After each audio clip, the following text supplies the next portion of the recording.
What if Goku was in Bleach? What would change? How would he fight? Whose hair would be the most fabulous? Will it meet the froggy god of destruction's expectations? Keep watching and find out. Now to begin, we have to establish and make some tweaks. First, Goku, as we know him, wouldn't be quite the same.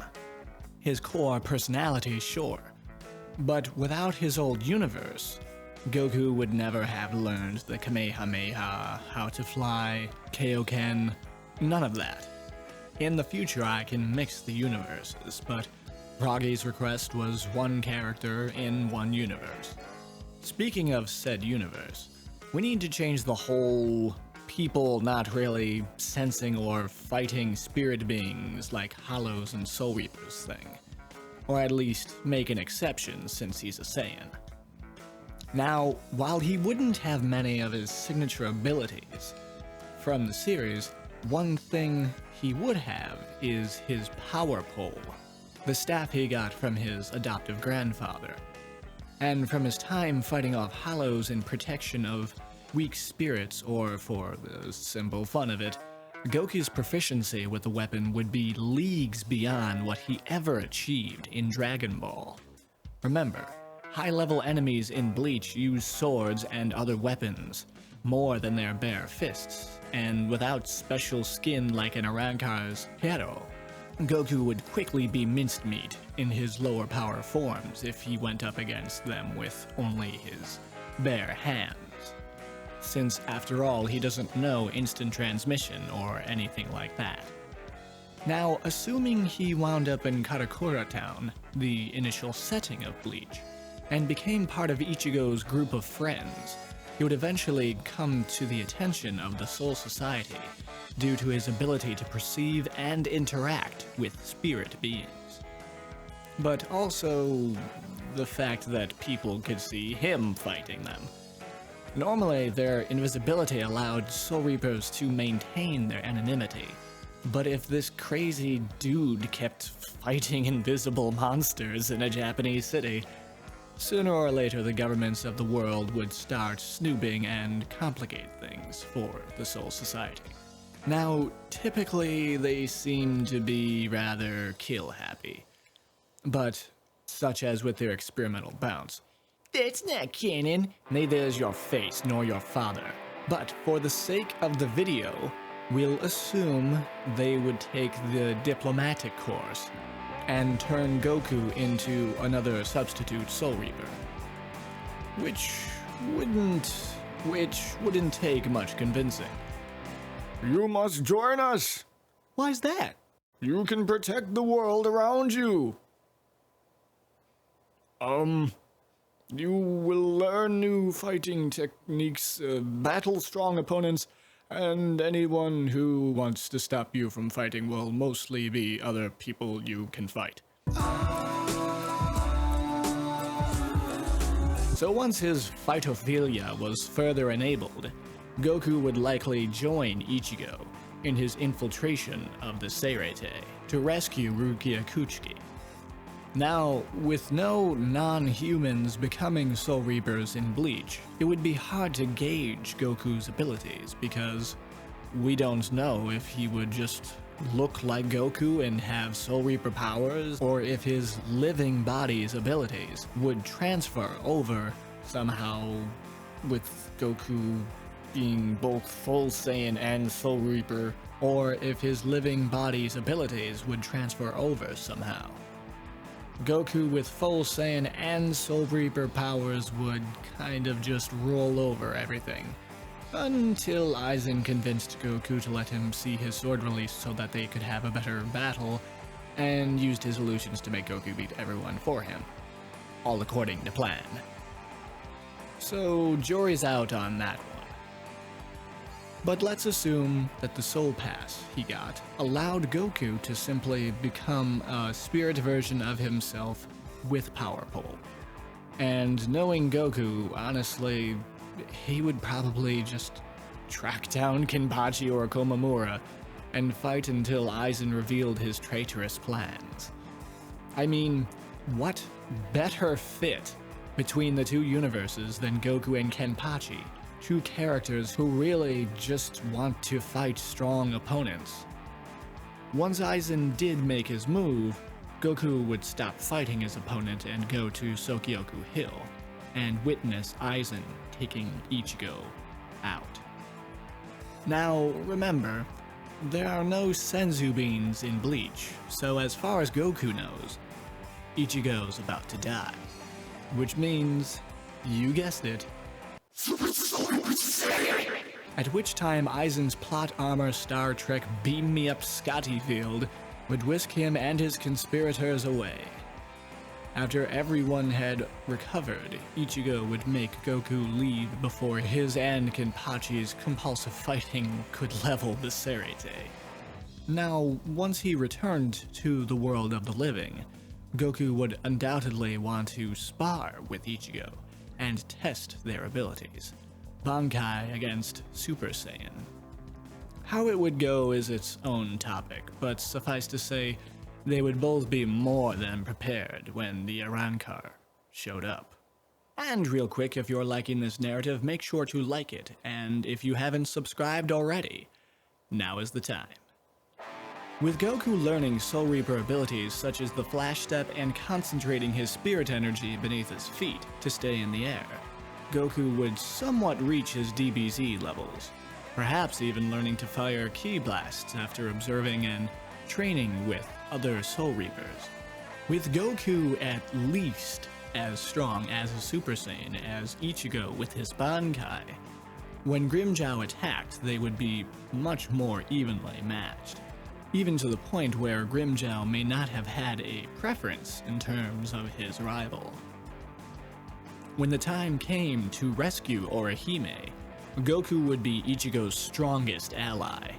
They would still split up once in Hueco Mundo, and Goku would confront Neutra Gilga in place of Chad.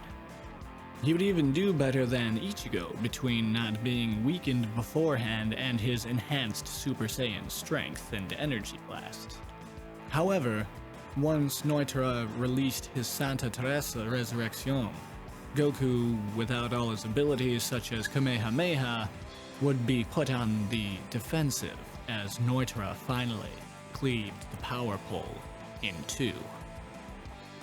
With Neutra's hero holding up to what Ki Blasts Goku knew, he would get worn down until he sensed Ulquiorra's first defeat of Ichigo, driving him into an uncontrollable rage as he went Super Saiyan 2.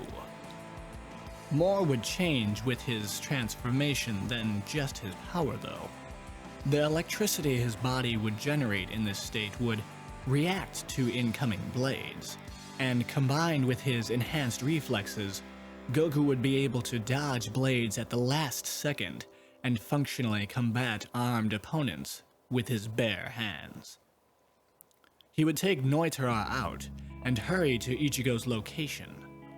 Now, with Neutra defeated, once Grimmjow had Orihime heal Ichigo, Goku would leave them to their fight and wind up encountering Yami. He would knock the Espada down with little trouble, infuriating him and leading to Yami transforming into his Cetero Espada rage mode. Goku would squeeze as much enjoyment as he could out of his base state and Super Saiyan form as Yami grew stronger and stronger.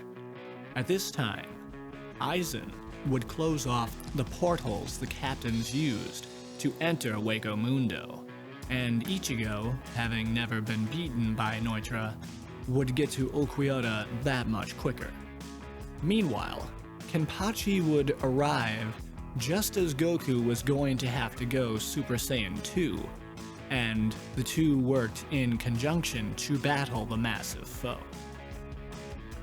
As they fought though, Goku would once again feel Ichigo's life in danger, and with the arrival of Byakuya, Goku would head towards Ichigo's location in his Super Saiyan 2 state. As Orihime and Uryu witnessed Ulquiorra lift Ichigo with his tail and prepare to blast a hole through his body, Goku would smash through the canopy of Las Noches and send a ki blast at the espada to stop his attack, before snatching Ichigo from his grip and dropping him by Orihime to be healed. Goku would battle Ukiota in his second resurrection form, and actually, it would be a pretty decent fight, with both opponents fighting with their bare hands and Ukiota combating Goku's more powerful ki blast with his Lanza del Lumbago. I still don't know if I say that right. I certainly hope that I do. However, once Uryu and Grimmjow got involved, neither caring about Goku wanting to fight alone, Ukiota's internal organs would be damaged, and Grimmjow would prepare to finish him off. Only stopping with the intervention of Goku and a revived Ichigo. Having never been blitzed by Ichigo's hollow form, Ukiota would simply accept his defeat and be healed by Orihime. Speaking of Ukiota not dying, I did another what if covering if Orihime saved him that I'll put at the end in case you haven't seen it yet. And since you've come this far, you might as well flip that like or subscribe switch. Okay. Now Mayuri would prepare to open the portal to fake Karakura Town, but with nearly a dozen people to help out Kenpachi and Byakuya against Yami, it would be kind of a dick move to just leave. So the group would make their way to the battle, and Yami would go down quicker than a Nazi fighting the Punisher with a spork. With that, they opened the portal and everyone but Mayuri and Nemu would go through. Note, that means Renji, Ichigo, Chad, Grimmjow, Uryu, Ukiota, Rukia, Byakuya, Kenpachi, Unohana, Isane, and Goku would all go to fight Aizen's group. Oh, and Hanataro too. Now, yes, everyone but Goku and Ichigo and the weak characters would be vulnerable to Aizen's Kyoka Suigetsu. But with so many allies, the Soul Reapers would tear through Aizen's remaining forces, including Tosen and, more importantly, Wunderweiss. Meaning Aizen would have the Hueco Mundo group, the Wizard, and the original Soul Reapers, who would have Unohana, Hanataro, and Orihime around to heal them. Not to mention Urahara's group later on. I like Aizen, but with Ichigo and Super Saiyan 2 Goku around to capitalize on any openings, as well as Gin waiting in the wings, I'll have to bet my money on the allies on this one. Even if Aizen all as planned his way through most of his enemies, Goku would just get pissed off enough to possibly go Super Saiyan 3. So yes, Goku would kind of break Bleach. But it would be awesome watching him do it. Thank you, Froggy God of Destruction, for the request, and if you have one, leave it below. Just clarify if you want more of the narrative style like with Hipshot, or the summary style like this and other ones. And thank you for making history with me.